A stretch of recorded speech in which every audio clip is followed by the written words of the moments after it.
शिकार करून मांस विक्री करण्याच्या प्रयत्नात असलेल्या एका इसमास वन विभागाने अटक केली असून त्याच्याकडून 19 किलो मांस आणि अन्य साहित्य जप्त करण्यात आले आहे।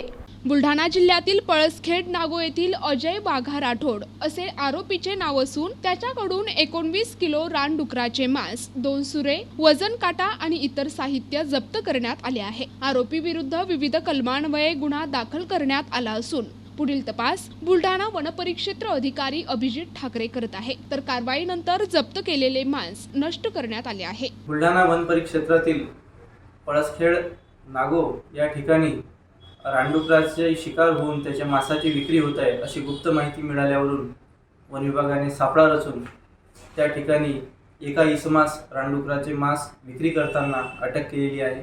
त्या व्यक्तीकडून रानडुकराचे मांस मोजण्यासाठीचा तराजू, कापण्यासाठीचं साहित्य इत्यादी साहित्य जप्त करण्यात आलेले आहे।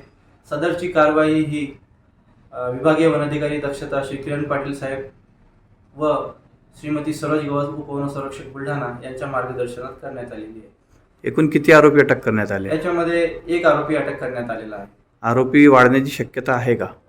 नाही, याच्यामध्ये समोरच्या व्यक्तीने जे आहे शिकार करून विकण्यापूर्वीच आपण त्याला अटक करण्यात आलेली आहे। NTV news Marathi, Buldhana.